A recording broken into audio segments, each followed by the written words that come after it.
Welcome friends. Today we are going to learn tenses but in a short way. So let us start. तो हम tenses के जो rules हैं उसको एक इस तरीके से सीखेंगे जिससे हम एग्जाम के अंदर जो फिल इन द ब्लैंक्स आते हैं उसको अच्छे से कर पाएँ। फ्रेंड्स टेंस अपने आप में एक बहुत ही अलग और बड़ा टॉपिक है। अगर इसको हम बड़े लंबे तरीके से करना चाहें तो उसमें काफ़ी टाइम भी लगता है और अगर एग्ज़ाम पॉइंट ऑफ व्यू से अगर हम इसको समझने की कोशिश करते हैं तो हम इसको एक उसकी जो ट्रिक्स होती है उससे भी सॉल्व आउट कर सकते हैं। तो आइए सीखते हैं tense international British English speaking course के अंदर से जो हम अपने स्टूडेंट्स को ज़्यादातर इससे प्रिपेयर करते हैं और उनके लिए बेनिफिशियल भी प्रूव होता है एग्ज़ाम्स में। तो टेंस के लिए सबसे इम्पोर्टेंट बात यह है कि हम इसके फिल इन द ब्लैंक्स कैसे सही करेंगे। तो अगर कोई सेंटेंस ऐसा है जिस सेंटेंस में generally, always, everyday, never, seldom इस तरीके के वर्ड दिखते हों तो हमको समझ जाना है कि उसमें हमको वर्ब की फर्स्ट फॉर्म का यूज़ करना है। इस तरीके के सेंटेंस हमको क्या चीज़ एक्सप्लेन करते हैं उसको हम एक बार ध्यान से समझते हैं कि कोई काम ऐसे हैं जो रेगुलर होते रहते हैं। रेगुलर काम किस तरीके के हो सकते हैं, जैसे कि my brother dash up early, my brother always gets up early. अब इस सेंटेंस में हमको कीवर्ड क्या मिला, ऑलवेज। ऑलवेज का मतलब क्या होता है, हमेशा। अब ऑलवेज की जगह जनरली भी हो सकता है या एवरी डे भी लिखा हुआ हो सकता है, नेवर या सेल्डम भी लिखा हुआ हो सकता है। तो मेरा भाई हमेशा जल्दी उठता है। तो माय ब्रदर सब्जेक्ट है और सब्जेक्ट सिंगुलर होने के कारण हमने उसमें एस लगाया है। तो इसके ये नियम, इसके अलावा दूसरे एग्जाम्पल भी हम इसके देख लेते हैं जिससे हमको आइडिया लग जाएगा कि किस किस तरह के एग्जाम्पल इसमें आ सकते हैं जो आपने बहुत सारे सुने भी होंगे। जैसे my brother my brother gets up early in the morning हो गया। My brother and my father, अगर दोनों का नाम साथ में आ जाता है तो यहाँ पे गेट्स अप के अंदर पीछे एस नहीं आएगा, सिर्फ गेट अप हो जाएगा। सब्जेक्ट अगर प्लूरल है तो पीछे एस ई एस नहीं लगेगा और सब्जेक्ट सिंगुलर है तो एस ई एस लगेगा। वैसे ही इसके दूसरे एग्जाम्पल हैं, the earth moves round the sun, धरती है वो सूर्य के चारों तरफ घूमती है। या the sun rises in the east, सूरज पूरब में उगता है। या water boils at 100 degree Celsius, पानी 100 डिग्री पे उबलता है। तो ये सारे एग्जाम्पल इसी टेंस से रिलेटेड होते हैं। अगर सब्जेक्ट सिंगुलर हो तो वर्ब में एस लगेगा और सब्जेक्ट सिंगुलर हो और उसके पीछे अगर हिस्सिंग साउंड आता हो, जैसे कि एच आता हो या एस आता हो या एक्स आता हो तो उसमें, या ओ आता हो तो पीछे ई एस भी लगेगा। लेकिन ये सब किस केस में होगा, सिर्फ सिंगुलर सब्जेक्ट के केस में होगा। प्लूरल सब्जेक्ट में जो ब्रैकेट में दे रखा है वही वही भर देना है।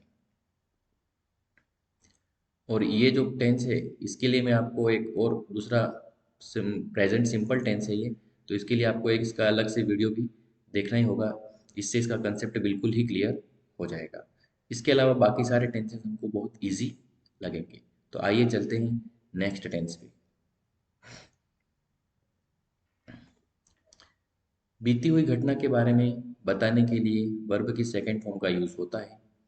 यह समय सूचक शब्द और शब्द समूह उसमें क्या हो सकते हैं।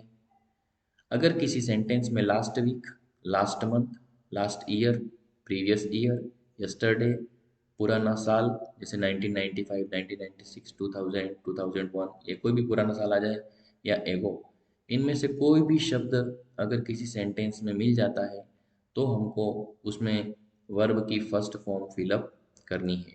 Example, last week I dash dash to London, पिछले वीक मैं लंदन गया था। ब्रैकेट में जैसे गो मिलेगा तो आपको गो की जगह क्या भरना है, वेंट भरना है। अगर ब्रैकेट में यहाँ पे साइड में प्ले आ गया तो यहाँ पे प्लेड भरना है।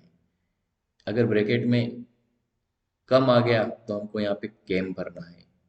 अगर ब्रैकेट में ईट आ गया तो हमको उसकी सेकेंड फॉर्म एट भरनी है। तो ये सारी चीज़ों का हम ध्यान रखेंगे। तो ये हो गया आपका पास्ट सिंपल टेंस। फिर से रिवाइज कर लेना, last week, last month, last year, previous year, yesterday, पुराना साल, एगो, ये शब्द आते हैं तो हम हमेशा उसमें वर्ब की सेकंड फॉर्म का यूज़ करेंगे। अगला जो टेंस है वो,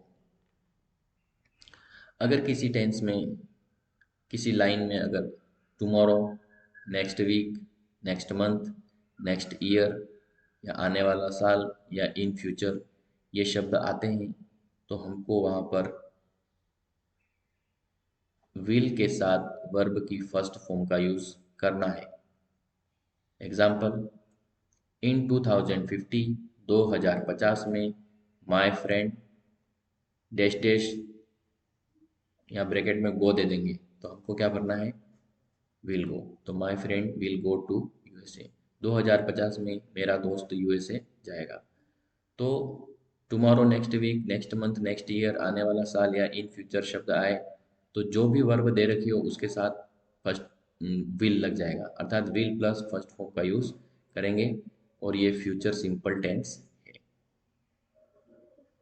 तो आगे हम और देखते हैं, वर्तमान में चल रही किसी घटना। तो हमने ये तीन टेंस देख ली, हमको इस पे बहुत ध्यान रखने की जरूरत है। वापस से रिवाइज कर देता हूँ, जो काम रोज हो रहा है, रेगुलर वर्क हो रहे हैं, उसमें वर्ब की फर्स्ट फॉर्म आएगी हमेशा। और सब्जेक्ट सिंगुलर हो तो वर्ब की फर्स्ट फॉर्म में एस या ईएस भी लगेगा। और सब्जेक्ट प्लूरल हो तो सीधी वर्ब की फर्स्ट फॉर्म ही भर देनी है। दूसरी बात है, अगर किसी सेंटेंस में last week, last month, last year, previous year, ये पुराना साल या कोई भी बात आती हो तो सिर्फ सेकंड फॉर्म ही भरनी है और ये पास्ट सिंपल टेंस कहलाता है। ऊपर वाला जो हमने पढ़ा वो प्रेजेंट सिंपल टेंस था। अगली बात हम देखते हैं रिवीजन में वापस, tomorrow, next week, next month, next year, आने वाला साल, ये सब हो तो विल प्लस वर्ब की फर्स्ट फॉर्म भरेंगे और ये कहलाता है सिंपल फ्यूचर टेंस। आइए आते हैं हम तीन कंटिन्यूस टेंसेस में। सबसे पहला है प्रेजेंट कंटिन्यूस टेंस, जिसकी कीवर्ड हम समझते हैं। वर्तमान में चल रही किसी घटना के बारे में बताने के लिए इज एम आर के साथ आईएनजी फॉर्म ऑफ वर्ब का यूज होता है और इसमें कीवर्ड्स इस तरीके से हैं। अगर किसी सेंटेंस में हमको look, at this time, at this moment, now, still, at present ये शब्द मिल जाते हैं तो हमको इज एम आर के साथ आईएनजी फॉर्म ऑफ वर्ब का यूज करना है। फॉर एग्जाम्पल, लुक, देखो, somebody इज कमिंग हियर, देखो यहाँ पर कोई आ रहा है। तो यहाँ पर इज कमिंग है वो हमने भरा है। क्यों भरा है? क्योंकि यहाँ पे लुक है और ब्रैकेट में आपको देंगे यहाँ पे कम, साइड में कम लिखा हुआ आएगा तो हमको भरना है इज कमिंग। और जब आईएनजी भरते हैं हम और किसी स्पेलिंग के लास्ट में ई हो तो ई हटा करके आईएनजी लगाना पड़ता है। जैसे कम की spelling C O M E होता है तो सी ओ एम और आईएनजी जोड़ दिया पीछे और आगे इज लगा दिया। सिंगुलर होगा तो इज आएगा, प्लूरल होगा तो आर आएगा और आई होगा तो एम आएगा। इसीलिए हमने यहाँ पे is am are I N G तीनों शब्द दे रखे हैं। तो प्रेजेंट में चल रही कोई भी घटना, कोई भी इंसिडेंट को एक्सप्लेन करने के लिए, एक्सप्रेस करने के लिए हम इज एम आर के साथ आई एन जी का यूज करते हैं। अगला पॉइंट है, भूतकाल में चल रही किसी घटना के वर्णन के लिए वॉज वर्ब के साथ आईएनजी फॉर्म का यूज किया जाता है। समय सूचक शब्द, अगर किसी सेंटेंस में व्हेन, व्हाइल या एज आपको मिल जाता है तो आपको क्या करना है ये हम समझते हैं। व्हेन अगर किसी सेंटेंस में मिल जाता है और उसके साथ में सेकंड फॉर्म भी मिल जाती है, याद रखना इस बात को। व्हेन अगर किसी सेंटेंस में दे रखा है और साथ में सेकंड फॉर्म भी दे रखी है और एक खाली जगह दे रखी है तो समझ जाओ कि इस टेंस का यूज वहाँ पर हो सकता है। एग्जाम्पल कुछ इस तरीके से है, when my mother called me for dinner, जब मेरी माँ ने मुझे डिनर करने के लिए बुलाया। I was singing in my room, मैं अपने रूम में सिंगिंग कर रहा था, मैं अपने रूम में गाना गा रहा था। तो वॉज के साथ आईएनजी हमने लगा दिया। अगर सब्जेक्ट प्लूरल होता तो वर्ब हो जाता। तो इसमें ये खास ध्यान रखने वाली बात है कि व्हेन या वाइल या एस के साथ में अगर किसी सेंटेंस में सेकंड फॉर्म दे रखी हो तो खाली हिस्से में वॉज और आईएनजी भरनी है। पर इसमें भी एक चीज़ का ध्यान रखना है कि एक एक्शन ऐसी है जो क्विक हो जाती है, मतलब बहुत जल्दी हो जाती है, ऐसी एक्शन है जैसे कि बुलाना। लेकिन दूसरी एक्शन कैसी है, वॉज वर्ब के साथ आईएनजी, मतलब ये कंटिन्यू चलने वाली एक्शन है। तो ध्यान से सुनना और समझना बहुत जरूरी है। माई मदर कॉल्ड मी, मतलब मैं गाना गा रहा था अपने रूम में। मैं अपने रूम में गाना गा रहा था और मेरी माँ ने मुझे बुलाया। तो गाना गाने का काम पहले से चल रहा था और इसी बीच माँ ने बुला लिया। तो जो काम पहले से चल रहा था या लंबा चल रहा था उसमें आई वॉज वर आईएनजी का यूज होगा, और जो काम बीच में हुआ है उसमें सेकंड फॉर्म का यूज होगा। तो यही इस टेंस के अक्सर पूछे जाने का पैटर्न बनता है, तो हम इसको याद कर लेंगे। कोई काम भविष्य में हो रहा होगा, ऐसा बताने के लिए will be ING form of verb का यूज किया जाएगा। एग्जाम्पल भी हम समझेंगे, पहले कीवर्ड देख लेते हैं। टुमारो के साथ अगर एट दिस टाइम आता है या एट दिस मोमेंट आता है, या टुमारो की जगह फ्यूचर का कोई भी कीवर्ड हो सकता है, जो कि हमने ऊपर पढ़े हैं, फ्यूचर के कीवर्ड यहाँ पे पढ़े थे। ये फ्यूचर के कोई भी कीवर्ड यहाँ पे हो और उस फ्यूचर के कीवर्ड के साथ यहाँ पर एट दिस टाइम या एट दिस मोमेंट दोनों में से कोई भी शब्द हो, तो खाली जगह भरने के लिए विल बी आईएनजी का यूज होगा। तो खाली जगह जहाँ पे वर्ब भरनी है, will be plus ING form of verb का यूज होगा। अब एग्जांपल हम देखते हैं। Next Monday at this time. अब इसमें दो चीजें हैं। नेक्स्ट मंडे हमको फ्यूचर बताता है और एट दिस टाइम हमको कंटिन्यूएशन की बात कहता है। Next Monday at this time, अगले मंडे इस समय। Next Monday at this time, अगले मंडे इस समय। Next Monday at this time, अगले मंडे इस समय। हमारी टीम यूएसए जा रही होगी। तो हमारी टीम सब्जेक्ट है, विल बी गोइंग यूएसए, ये मेन एक्शन वर्ड है। तो ब्रैकेट में हम अगर इसको एग्जाम में कभी पूछते हैं तो ब्रैकेट में साइड में यहाँ पर खाली जगह में गो लिखा हुआ दे देंगे। साइड में गो लिखा हुआ दे देंगे और हमको भरना है विल बी प्लस गोइंग। अगर ईट हो तो विल बी ईटिंग, प्ले हो तो विल बी प्लेइंग, रन हो तो विल बी रनिंग, कट हो तो विल बी कटिंग, लाफ हो तो विल बी लाफिंग। तो जो भी एक्शन वर्ड दे रखी हो उसके साथ विल बी लगा के आईएनजी फिट करना पड़ेगा। तो एग्जाम के पॉइंट ऑफ व्यू से ये बहुत इंपॉर्टेंट है, क्योंकि एग्जाम में फिल इन द ब्लैंक्स आता है, वर्ब की फॉर्म भरने के लिए आती है अक्सर, इसलिए आपको ये याद रखना है। इसका हिंदी मीनिंग भी मैं आपके सामने बोल देता हूँ। Next Monday at this time our team will be going to USA. अगले मंडे इस समय हमारी टीम यूएसए जा रही होगी। तो ये तीनों टेंस हमने पढ़ लिए हैं। इसका नाम है present simple, sorry present continuous. इसका नाम है पास्ट कंटिन्यूअस और इसका नाम है फ्यूचर कंटिन्यूअस। काम चल रहा है, इसमें है काम चल रहा था, और इसमें हो गया मीनिंग काम चल रहा होगा। तो तीनों चीज़ों को हमको ध्यान से समझना है और बार बार इसको रिवाइज भी करना है।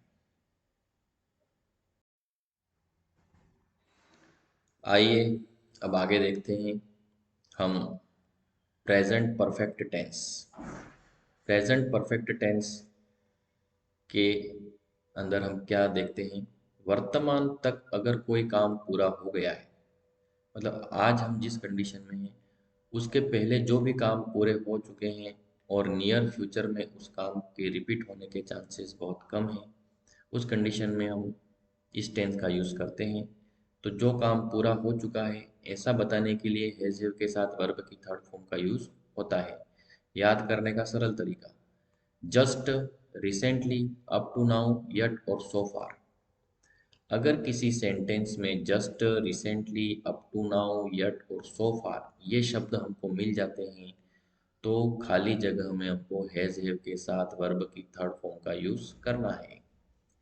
Example, she dash dash just her work, bracket में मिलेगा कंप्लीट, तो हम भरेंगे has just completed her work. She has just completed her work. She has just completed her work. अगर यहाँ पर फिनिश होता ब्रैकेट में तो she has just finished her work, उसने अभी अभी अपना काम फिनिश किया है। या उसने अभी अभी खाना खाया है तो she has just eaten her food, उसने अभी अभी अपना खाना खाया है। या वो अभी अभी स्कूल गई है तो she has just gone to school, तो गो का हैज़ जस्ट गॉन हो जाएगा। और अगर सब्जेक्ट प्लूरल हो तो हैज़ की जगह हैव हो जाता है। दूसरा एग्जांपल देखते हैं, ये नेगेटिव एग्जांपल है, क्योंकि यट और सो फार है वो नेगेटिव सेंटेंस के साथ आते हैं या इंट्रोगेटिव सेंटेंस के साथ आ सकते हैं। मतलब या तो प्रश्न पूछने के लिए काम में आते हैं या नेगेटिव सेंटेंस बताने के लिए काम में आते हैं। तो वो भी हमको अलग से याद रखना है। You have not completed your work yet, तुमने अभी तक अपना काम पूरा नहीं किया है। तो यट है वो किस चीज़ की पहचान है कि यट देखते ही हमको याद हो जाना चाहिए कि हमको यहाँ पर हैज़ हैव के साथ वर्ब की थर्ड फॉर्म का यूज़ करना है। और खाली जगह यहाँ पर दे रखी होगी, you dash dash your work yet, और ब्रैकेट में दे देंगे कंप्लीट। तो हमको लिखना पड़ेगा you have not completed your work yet. अब नेगेटिव सेंटेंस होगा तो नॉट और कंप्लीट दोनों शब्द ब्रैकेट में साथ में हमको मिलेंगे। तो उस कंडीशन में अपन को यहाँ पर हैज़ हैव में से जो भी एक लगाना है, सिंगुलर के साथ हैज़ लगता है, प्लूरल के साथ हैव लगता है, और यहाँ पे थर्ड फॉर्म लगती है। तो you have not completed your work yet, तुमने अभी तक अपना काम पूरा नहीं किया है। तो ये था प्रेजेंट प्रेजेंट परफेक्ट टेंस। आइए हम अगले टेंस पे जाते हैं। कोई काम भूतकाल में हो चुका है, अर्थात पास्ट में कोई काम हो चुका था, ऐसा बताने के लिए हेड प्लस थर्ड फॉर्म का यूज होता है। अब इसको समझना के लिए हम उसके एग्जाम्पल को ध्यान से समझेंगे तो समझ में आएगा। अब इसका पैटर्न इस तरीके से बनता है, सेंटेंस में आफ्टर या बिफोर दे रखा होगा, और एक और वर्ड बता देता हूँ, व्हेन। आफ्टर बिफोर दे रखा हो और उसके साथ में कहीं पर सेकंड फॉर्म भी दे रखी हो। दो चीजें याद रखनी है, आफ्टर या बिफोर और सेकंड फॉर्म साथ में हो तो खाली जगह में हेड प्लस वर्ब की थर्ड फॉर्म भरनी है। एग्जाम्पल मैं आपको बोल के बताता हूँ। Michael sir dash dash teaching before I entered the room, और ब्रैकेट में मिलेगा स्टार्ट। अब इसमें बोला है Michael sir dash dash teaching before I entered the classroom, मेरे कक्षा में प्रवेश करने से पहले माइकल सर ने पढ़ाना शुरू कर दिया था, या माइकल सर पढ़ाना शुरू कर चुके थे। तो स्टार्ट ब्रैकेट में दे रखा होगा तो आपको करना पड़ेगा हैड स्टार्टेड। सेंटेंस को किस इस तरीके से बोला जाएगा, Michael sir had started teaching before I reached the classroom, मेरे कक्षा में प्रवेश करने से पहले ही माइकल सर पढ़ाना शुरू कर चुके थे। तो क्लास में एंटर करना ये भी पास्ट की बात है, लेकिन इस पास्ट से पहले भी कुछ और चीज हो चुकी है, वो हो गया पास्ट परफेक्ट। कि मेरा क्लास में एंटर करना ये भी पास्ट टेंस है, सेकंड फॉर्म है, लेकिन उसके पहले भी कुछ और हो चुका है पास्ट में, तो हेड प्लस थर्ड फॉर्म, मतलब पास्ट के अंदर भी फिर पास्ट आ गया तो हेड प्लस थर्ड फॉर्म आएगा। सिंपल भाषा में ये समझ जाएं कि Michael sir had started teaching before I entered the classroom, मेरे कक्षा में प्रवेश करने से पूर्व ही माइकल सर पढ़ाना शुरू कर चुके थे। या इसको ऐसे भी बोल सकते हैं, I had entered the classroom after Michael sir had started teaching. अब इसको आफ्टर का यूज करके लिखना हो तो सेंटेंस कुछ इस तरीके से बनेगा जैसे मैंने बोला, I entered classroom after Michael sir had started teaching.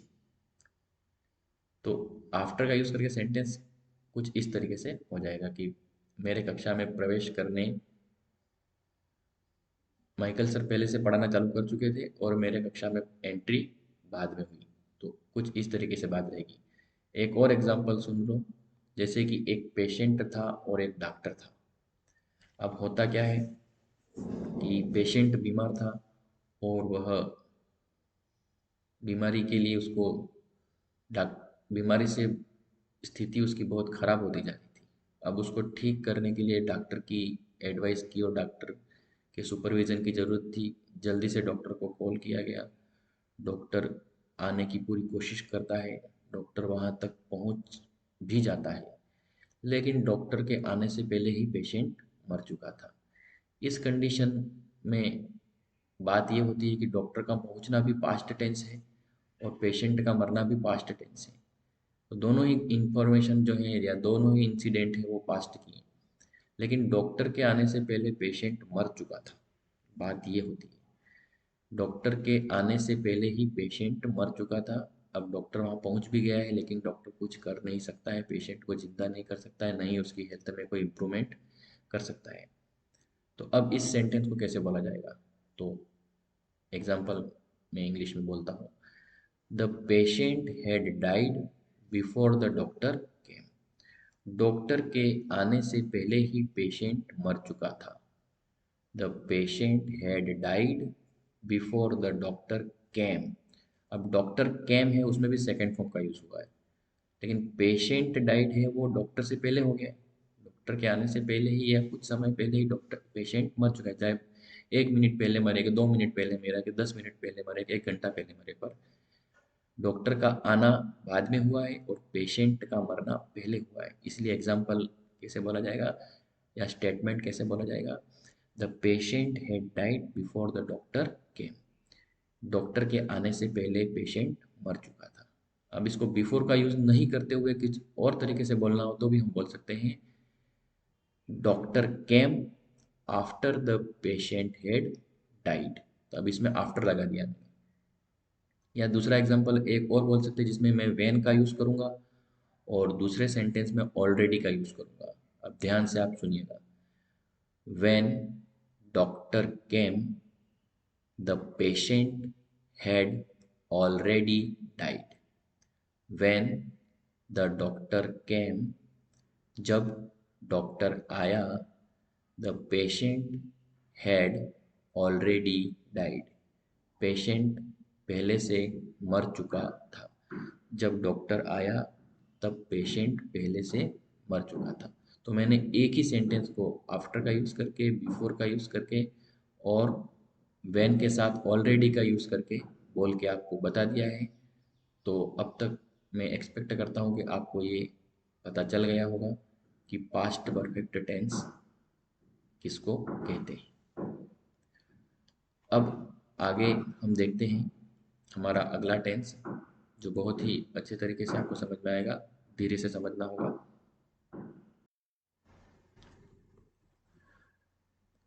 ये है फ्यूचर परफेक्ट टेंस। भविष्य में कोई काम पूरा हो चुका होगा। भविष्य में कोई काम पूरा हो चुका होगा, ऐसा बताने के लिए विल हैव प्लस वर्ब की थर्ड फॉर्म का यूज होता है। अब इसमें टाइम वर्ड्स क्या हो सकते हैं? बाय के साथ कोई भी फ्यूचर टाइम, बाय जनवरी मतलब आने वाला समय, पास्ट टाइम नहीं। Bye January, bye the end of this year, by tomorrow, अर्थात बाय के साथ कोई भी फ्यूचर का कीवर्ड। अब फ्यूचर का टाइम मतलब क्या हो सकता है, ये आपको पहले से सिखा दिया है, क्योंकि जिसको पहले के टेंस याद नहीं होंगे वो नए टेंस नहीं सीख सकता है। तो tomorrow, next week, next month, ये सब कुछ भी आने वाला समय है। तो फ्यूचर के कोई भी कीवर्ड बाय के साथ यूज होते हैं, बाय प्लस फ्यूचर टाइम, इसलिए यहाँ पे फार्मूला सिखा रखा है। बाय के साथ फ्यूचर का कोई भी कीवर्ड हो, उस कंडीशन में हम विल हैव प्लस वर्ब की थर्ड फॉर्म का यूज करते हैं। बाय के साथ फ्यूचर का कोई भी कीवर्ड हो तो विल हैव प्लस वर्ब की थर्ड फॉर्म का यूज करेंगे। इस बात को आप अपने माइंड में बिल्कुल फिट कर लेंगे तो ही आप जो नीचे ये दे रखा है उसको सॉल्व कर पाएंगे। अगर हम याद नहीं करेंगे तो सॉल्यूशन करना डिफिकल्ट हो जाएगा। तो विल हैव प्लस वर्ब की थर्ड फॉर्म कब भरेंगे? By plus future time. अब इसका मीनिंग भी मैं आपको बताऊंगा। I dash dash my work, I dash dash complete, bracket में कंप्लीट देंगे, COMPLETE। अब उसको सही हमको करना पड़ेगा। I dash dash complete my course by the end of this year. तो ये कीवर्ड हो गया by the end of this year. By the end of this year अगर आ जाता है बाय प्लस फ्यूचर टाइम, तो हमको will have plus third form लगानी है। यहाँ पे सिर्फ है भी रहेगा, हैज़ वगैरह कभी भी नहीं आएगा। Will have plus third form. तो I will have completed my course by the end of this year. इस साल के अंत तक मैं मेरा कोर्स पूरा कर चुका होऊंगा। मतलब फ्यूचर में इस समय तक हम ये काम कर चुके होंगे, ऐसी इमेजिनेशन हम करते हैं अभी से। जैसे कोई बच्चा अभी 10th में पढ़ रहा है, अब मार्च में एग्ज़ाम आएंगे या मार्च 2023 में एग्ज़ाम होंगे, और वो 2 महीने बाद एग्ज़ाम के रिजल्ट आएंगे तो पास हो जाएगा। तो जुलाई 2024 तक वो, तो मार्च 2024 तक एग्ज़ाम होंगे और जुलाई 2024 तक वो पास हो जाएगा। तो वो बच्चा कैसे बोलेगा? I will have passed by July 2024। जुलाई 2024 तक मैं 10th क्लास पास हो गया होऊंगा। क्या? 10th क्लास पास हो चुका होऊंगा। I will have passed 10th class by July 2024। जुलाई 2024 तक मैं 10th पास कर चुका होऊंगा। तो उस तरीके से ही एग्जाम्पल बनेंगे। आई will have completed this course by the end of this year. इस वर्ष के अंत तक मैं ये कोर्स पूरा कर चुका होऊंगा।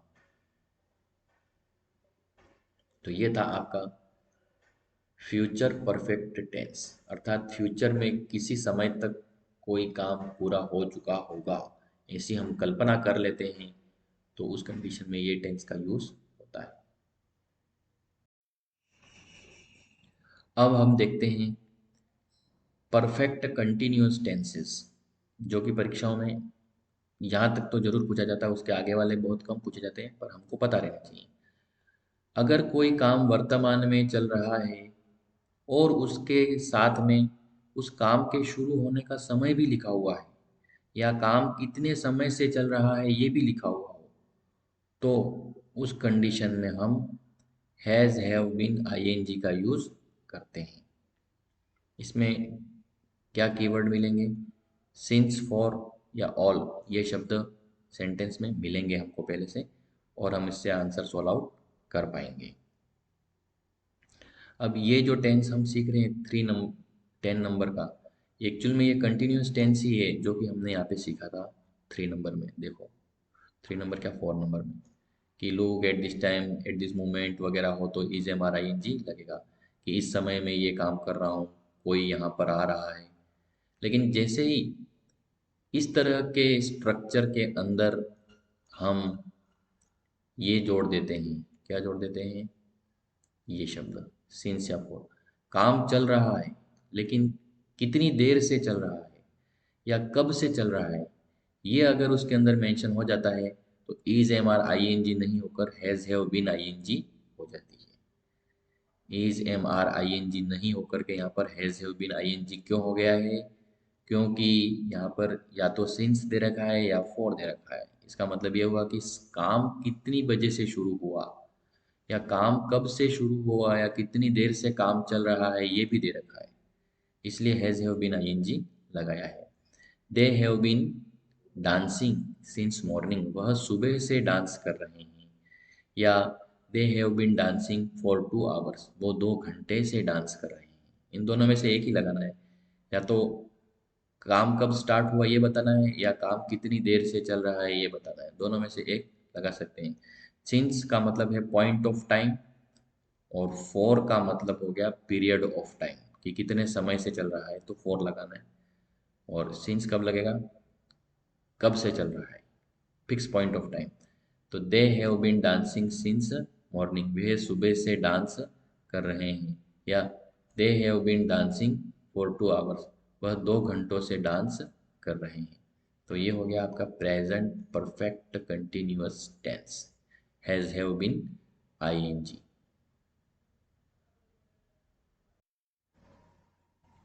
अब हम आते हैं future perfect continuous tense. Future में कोई काम चल रहा, फ्यूचर परफेक्ट कंटिन्यूअस टेंस नहीं, पास्ट परफेक्ट कंटिन्यूअस टेंस, कि पास्ट में कोई काम चल रहा था और कब से चल रहा था ये भी दे रखा हो, उस कंडीशन में हम पास्ट परफेक्ट कंटिन्यूअस टेंस का यूज करते हैं।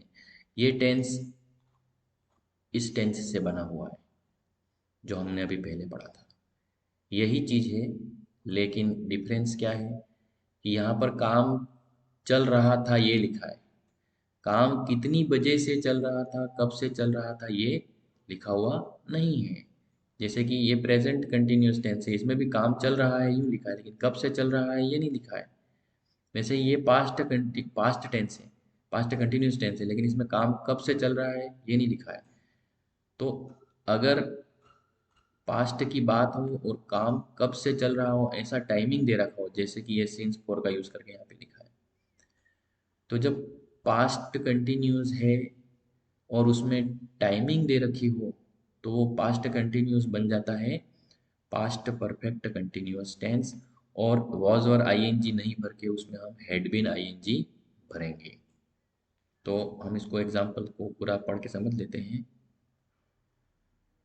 When Monica entered the dance classes, जब मोनिका डांस क्लासेस में एंटर जब मोनिका ने डांस क्लासेस में एंट्री की, या डांस क्लासेस के रूम के अंदर उसने जब प्रवेश किया, other students had been dancing since morning, तो दूसरे बच्चे सुबह से ही डांस कर रहे थे, या दूसरे बच्चे 2 घंटे से डांस कर रहे थे। तो यहाँ पे मोनिका ने डांस क्लास में एंटर किया, इससे पता चल गया कि हम पास्ट की बात कर रहे हैं। एंटर्ड सेकंड फॉर्म है, इससे पता चल रहा है कि पास्ट की बात हो रही है। और वैन लगाया है, इसलिए भी मैंने बताया कि वैन लगाते हैं तो दूसरे हिस्से में काम चल रहा है, ऐसा इंडिकेशन मिलता है। तो when Monica entered the dance class, जब मोनिका ने डांस क्लास में एंटर किया, दूसरे बच्चे डांस कर रहे थे। लेकिन डांस कब से कर रहे थे ये भी लिख दिया है कि सिंस मॉर्निंग सुबह से कर रहे थे या 2 घंटे से कर रहे थे।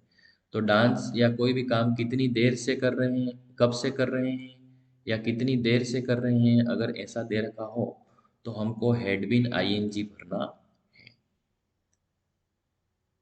काम कितनी देर से हो रहा है या कब से, मतलब हो रहा है क्या हो रहा था, काम कब से हो रहा था और कितनी देर से हो रहा था, ऐसा दे रखा हो तो हैड बीन आईएनजी का यूज होगा पास्ट के लिए। तो इस तरीके से ये टेंस हो गया past perfect continuous tense. Example को हम कुछ इस प्रकार से बोलेंगे।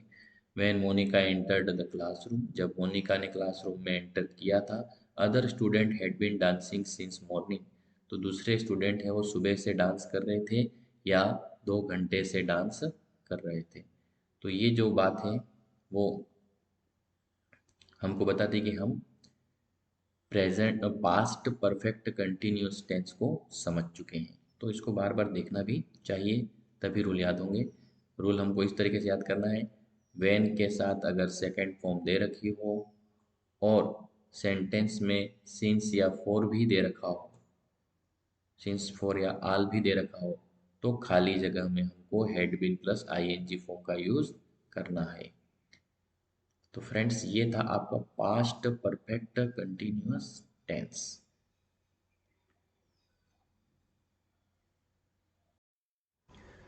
अब हम देख रहे हैं फ्यूचर परफेक्ट कंटिन्यूअस टेंस। हालांकि एग्जाम में फिल इन द ब्लैंक्स में ये टेंस के पूछने की फ्रीक्वेंसी कम रहती है, कम पूछते हैं, पर नॉलेज हमको होना चाहिए। कोई काम भविष्य में चल रहा होगा, साथ में उस काम के शुरू होने का समय भी दे रखा हो, या काम कितनी देर से चल रहा होगा ये भी दे रखा होगा, उस कंडीशन में हम खाली जगह में will have been plus ING का यूज करेंगे। तो समय सूचक शब्द इसमें क्या हो सकते हैं? तो इस टेंस को समझने के लिए हमको वापस से पीछे जाना पड़ेगा। कहाँ जाना पड़ेगा?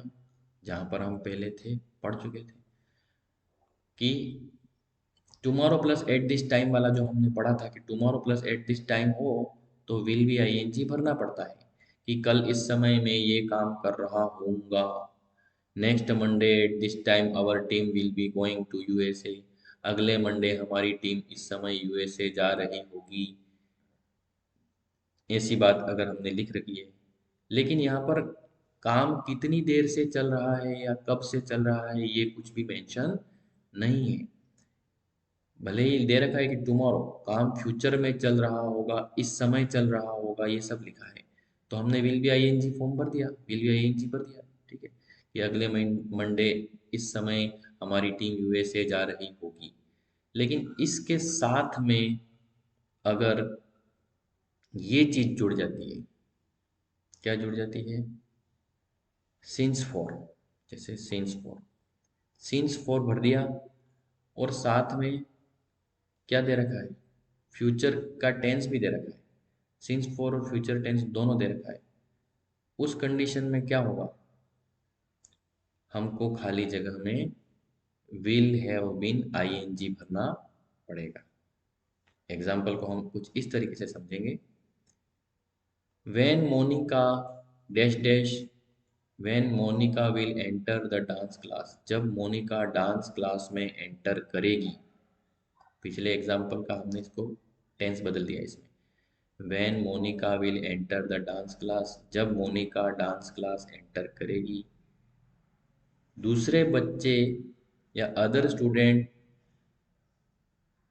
डांस कर रहे होंगे पहले से ही, सिंस मॉर्निंग, सुबह से डांस कर रहे होंगे या 2 घंटे से डांस कर रहे होंगे। तो एग्जाम्पल कुछ इस तरीके से हो जाएगा। When Monica will enter the dance class, जब मोनिका डांस क्लास में एंटर करेगी। Other student will have been dancing since morning, तो दूसरे बच्चे सुबह से ही डांस कर रहे होंगे, या दूसरे बच्चे 2 घंटे से डांस कर रहे होंगे। तो विल हैव बीन आईएनजी आ जाएगा, विल हैव बीन डांसिंग आ जाएगा। क्यों आया विल हैव बीन डांसिंग, क्योंकि हमने यहाँ पे सिंस या फॉर का यूज़ किया है।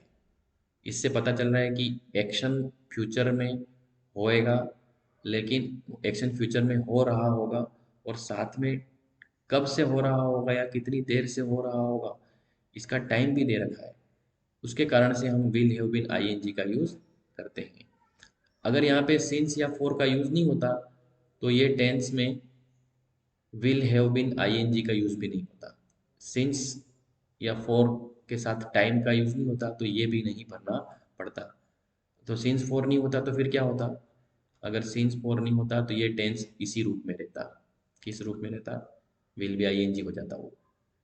तो सिंस फोर होता है तो विल बी आईएनजी नहीं होगा, विल हैव बीन आईएनजी हो जाएगा। और सिंस फोर नहीं है तो विल बी आईएनजी रहेगा। तो बात यही है कि हमको फ्यूचर परफेक्ट कंटिन्यूअस टेंस अगर समझना है ध्यान से, तो फ्यूचर कंटिन्यूअस टेंस को हमको ध्यान से समझना होगा। तो ये प्रेजेंट कंटिन्यूस है, ये पास्ट कंटिन्यूस है, फ्यूचर कंटिन्यूस है। वैसे ही ये प्रेजेंट परफेक्ट कंटिन्यूस है, ये पास्ट परफेक्ट कंटिन्यूस है, और ये फ्यूचर परफेक्ट कंटिन्यूस है। तो इन तीनों का डिफरेंस हमको समझना पड़ेगा, तभी ये टेंस कंप्लीट होंगे। तो फ्रेंड्स, इस तरीके से हमने देख लिया कि सारे तरह के टेंस हैं, हमको उसको शॉर्ट में समझ लिया है। इसके दूसरे वीडियोस भी अवेलेबल हैं, और उस पर आप उसको डिटेल में भी एक एक टेंस भी पढ़ सकते हो। हमने अभी एग्जाम पॉइंट ऑफ व्यू से बताया है कि कीवर्ड्स के बेस पे कैसे हम फिल इन द ब्लैंक्स आसानी से कर सकते हैं। बाकी अदर वीडियोस देख के आप 1 बाय 1 टेंस के बारे में डिटेल भी पढ़ सकते हो। एक बार से फिर मैं शॉर्ट रिवीजन दे देता हूँ आपको। Generally, always, everyday, never, seldom वगैरह है तो वर्ब की फर्स्ट फॉर्म का यूज़ होगा, क्योंकि ये जनरल ट्रूथ की बात करते हैं, रेगुलर रूटीन में जो काम हो रहा है उसकी बात कर रहे हैं। तो हमको फर्स्ट फॉर्म भरनी पड़ती है। रेगुलर रूटीन का काम कोई भी हो सकता है, चाहे वो रोज का काम हो या मंथली काम हो, फोर्टनाइट या 15 दिन का काम हो, वीकली काम हो, वो सारे रेगुलर काम में ही आते हैं। 6 मंथ में भी कोई काम एक बार होता है तो वो भी रेगुलर रूटीन में आता है। या sun rises in the east daily काम है, वो भी रूटीन में आता है। या we celebrate our birthday every year, वो भी रूटीन वर्क है, लेकिन साल भर में एक बार सेलिब्रेट किया जाता है, इसलिए साल भर का एक बार का रूटीन वर्क हो जाता है। तो ये सारे कैटेगरी जो सेंटेंस मैंने बोले हैं वो इसी कैटेगरी में आते हैं। अगर किसी सेंटेंस में हमको last week, last month, previous year, पुराना साल है, वो ये सब मिल जाता है, तो वर्ब की सेकंड फॉर्म भरनी पड़ेगी वहाँ पर। और नेगेटिव सेंटेंस हो तो डिड नॉट प्लस वर्ब की फर्स्ट फॉर्म आएगी। पॉजिटिव सेंटेंस के लिए सीधी सेकंड फॉर्म, पॉजिटिव सेंटेंस हो तो सीधी सेकंड फॉर्म, और नेगेटिव हो तो did not plus first form. अगर इसमें नेगेटिव बना दे तो last week I did not go to London हो जाएगा, नेगेटिव बात हो तो। पॉजिटिव हो तो सेकंड फॉर्म सीधी भरनी है, नेगेटिव में did not plus first form आएगी, डिड नॉट गो हो जाएगा अगर नेगेटिव सेंटेंस हो तो। अगर tomorrow, next week, next month, next year, by, in future ये सब लिखा हो तो विल के साथ वर्ब की फर्स्ट फॉर्म का यूज होगा। अगर look, at this time, at this moment, at present, now, still ये सब दे रखा हो तो is am are I N G का यूज करना पड़ेगा। वेन, वाइल और एस के साथ अगर सेकेंड फॉर्म दे रखी हो तो खाली जगह में वॉज और आई एन जी का यूज होगा। टुमारो के साथ at this time, at this moment ये सब दे रखा हो तो खाली जगह में will be I N G का यूज होगा। Just recently, up to now, yet और सो फार दे रखा हो तो हैज, हैव के साथ वर्ब की थर्ड फॉर्म का यूज होगा। और ध्यान दीजिएगा, येट और सो फार या तो नेगेटिव या इंट्रोगेटिव सेंटेंस में काम आते हैं। अब आफ्टर या बिफोर दे रखा हो और उसके साथ सेकंड फॉर्म पहले से दे रखी हो तो खाली जगह में हेड प्लस थर्ड फॉर्म का यूज होगा। और यहाँ पर मैंने एक चीज़ और बताई थी कि यहाँ पर ऑलरेडी के साथ में वैन भी दे रखा हो सकता है, तो उस कंडीशन में भी हेड प्लस थर्ड फॉर्म भरनी पड़ेगी। आगे है, बाय के साथ फ्यूचर टाइम दे रखा हो, bye January, bye the end of this year, by tomorrow, या बाय के साथ कोई भी फ्यूचर टाइम तो विल हैव प्लस वर्ब की थर्ड फॉर्म का यूज होगा। अब है कीवर्ड, इसमें कम दे रखा है, सिंस, फॉर या ऑल है और प्रेजेंट कंटिन्यूअस का उसमें कोई कीवर्ड दे रखा है लेकिन साथ में सिंस, फॉर या ऑल दे रखा है तो वो present continuous, present perfect continuous बन जाएगा और has, have been plus ING form का यूज होगा। वैसे ही पास्ट कंटिन्यूअस के साथ में सिंस, फॉर या ऑल का यूज दे रखा हो तो वॉज और आईएनजी नहीं भर के हैड बीन आईएनजी भरेंगे। और वैसे ही फ्यूचर कंटिन्यूअस दे रखा हो लेकिन उसी के साथ में सिंस, फॉर या ऑल दे रखा हो तो विल बी आईएनजी नहीं भर के हम विल हैव बीन आईएनजी भरेंगे। तो इनके एग्जाम्पल्स को और सारे 12 रूल को हमको ध्यान से समझना पड़ेगा। एक एक रूल देखना है तो आपको एक एक रूल का अलग अलग वीडियो भी अवेलेबल है, वो भी आप देख सकते हो। ये सारे जो भी हम सिखा रहे हैं वो सब इंटरनेशनल ब्रिटिश इंग्लिश स्पीकिंग और ग्रामर कोर्स जो भी हमारा क्लासेज में हम बताते हैं, सिखाते हैं बच्चों को, तो उसके अंदर से बता रहे हैं। ये काफ़ी यूज़फुल और जल्दी से सीखने वाला मटेरियल है, इससे आपको बहुत सीखने में हेल्प मिलेगी। तो आज के लिए इतना इनफ है। Thank you so much for watching it and watch it again and again to learn in a good way. Thank you and have a nice day.